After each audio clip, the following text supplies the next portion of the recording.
पर विपक्ष की भी बात करें। अब है, हम लगातार आप चर्चाओं में शरीक रहे हैं, हम इस नतीजे पर पहुंचते दिख रहे थे कि अरे भाई 2024 का चुनाव ये तो मुद्दा विहीन है। अब ये मुद्दा विहीन, इसमें विपक्ष की कमजोरी या मुद्दों की तो भरमार है, और मुद्दा विहीन होते होते हिंदू मुसलमान भी होने लगा।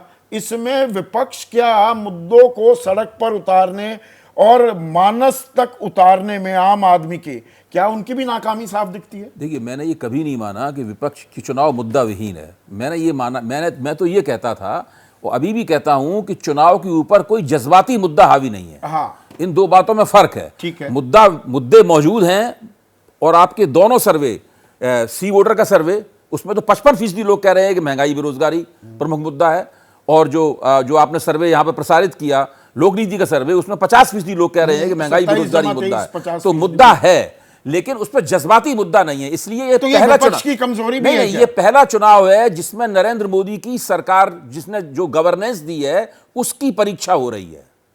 ये पहली बार ऐसा हो रहा है। पहली बार तो वो तो कसौटी पे कसना तो विपक्ष का काम है ना। हाँ, तो विपक्ष, आप कांग्रेस का घोषणा पत्र देखिए ना, 31 लाख नौकरियां देंगे, इतनी अप्रेंटिसशिप देंगे, सब तो सिलसिलेवार उसमें लिखा हुआ है। भाई कैसे क्या करेंगे कांग्रेस ने? अगर कांग्रेस सत्ता में आती है तो जितने वायदे उसने किए हैं उन वायदों को पूरा करने के लिए बीजेपी कहती है ये तो मुस्लिम लीग का घोषणा पत्र है, तो बैकफुट पर क्यों आती दिखती है कांग्रेस? नहीं, कांग्रेस अभी कैसे हमने मान लिया कि बैकफुट पे आ गई? अभी कैसे मान लिया? मेरा कहना है कि भारतीय जनता पार्टी अब उसको एक जज्बाती मुद्दा लाना चाहती है, और जज्बाती मुद्दा लाने के लिए जो भारतीय जनता पार्टी के डीएनए में है, मुसलमानों के प्रति घृणा का इस्तेमाल करके वो जज्बाती मुद्दा पैदा करना चाहती है। तो ये अभी क्यों हुआ 20-21 अप्रैल को? क्योंकि पहले चरण के सुनिए ना, दर्शकों को थोड़ा पर्सपेक्टिव पूरा समझाना, समझ में आना चाहिए।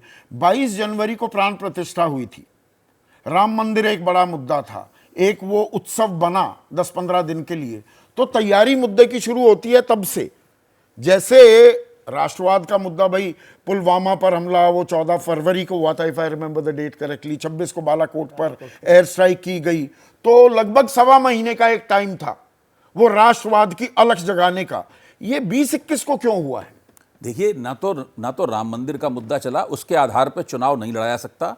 उसके बाद आप ये क्यों भूल रहे हैं कि भ्रष्टाचार का मुद्दा बनाया था नरेंद्र मोदी ने? खुद अपने मुंह से कहा था कि ये चुनाव भ्रष्टाचार के मुद्दे पे मैं लड़ रहा हूं, और अगर मैं सत्ता में आ गया तो पहले 100 दिन इसके ऊपर और जोर से अटैक करूंगा। पूरी दिल्ली में पोस्टर लगे हुए हैं, बड़े बड़े होर्डिंग लगे हुए हैं इसके ऊपर। अब भाषणों में भ्रष्टाचार के मुद्दे का जिक्र ही नहीं करते, क्योंकि भ्रष्टाचार के मुद्दे की हवा निकल गई, और हमारे दोनों सर्वे भी कहते हैं कि उसकी कोई मान्यता जनता के बीच में है नहीं।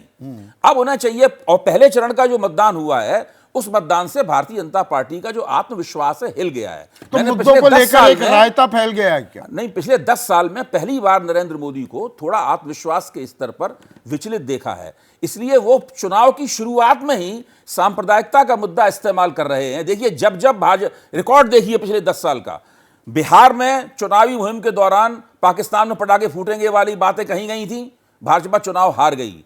2020 में दिल्ली में गोली मारो उनको और आपके घर में मां बहनों को खींच लिया जाएगा अगर उन्हें वोट मिले, भाजपा चुनाव हार गई। कर्नाटक में नरेंद्र मोदी ने मन से बजरंग बली जिंदाबाद, बजरंग बली की जय, बजरंग बली जिंदाबाद, भाजपा चुनाव हार गई। जैसे ही ऐसा होता है वैसे ही मुझे तो कम से कम ये दिखता है, पैर पर कुल्हाड़ी थोड़ा मारेगी मुझे तो कम से कम 24/7 इलेक्शन मशीन है। ये सर्वाइवल, वो तो ठीक है, वो हम लोग सब भाजपा का ये गुणगान बहुत करते हैं, लेकिन भाजपा बुरी तरह चुनाव हारती भी है। दिल्ली में 3 सीटें मिलती हैं, बिहार में हार जाती है, जाने कहां कहां चुनाव हारती, जीतती भी है, हारती भी है। वो ठीक है, वो तो गुणगान हम लोग करते रहेंगे। मेरा कहना यह है कि भारतीय जनता पार्टी को जब भी आत्मविश्वास में कमी आती है कि वो इस चुनाव को नहीं जीत पा रही है, तो फौरन ही वो सांप्रदायिक नीति की तरफ चली जाती है। कांग्रेस की एक कमजोर नब्ज भी है क्या?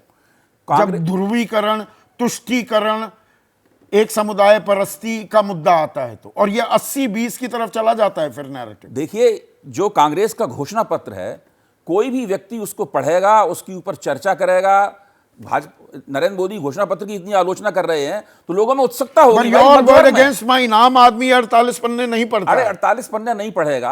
आप इतना मत मानिए कि विपक्ष कुछ कर ही नहीं रहा है, वो लोगों को कुछ बताएगा ही नहीं, कोई प्रचार भी नहीं करेगा, चुपचाप घर, नरेंद्र मोदी ने बोला नहीं, विपक्ष दुम दबा के घर में चुपचाप बैठ जाएगा, ऐसा थोड़ी ना होगा। अभी चुनाव तो बहुत लंबा है, ये पहले चुनाव का फलितार्थ है जो हमें दिखाई पड़ता है, पहले चरण का फलितार्थ है जो हमें दिखाई पड़ता है। ये पहले चरण का फलितार्थ है। अब देखिए दूसरा चरण आएगा, तब देखिए कौन से मुद्दे की बात होती है, कौन सी बात निकल के आती है। पहले चरण से पहले भ्रष्टाचार को प्रमुख मुद्दा बनाया जा रहा था।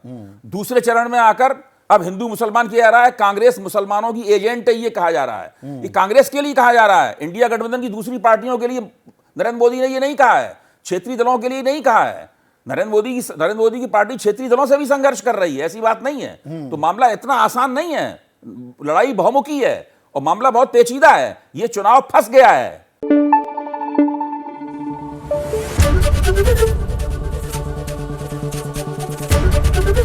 एबीपी न्यूज आपको रखे आगे।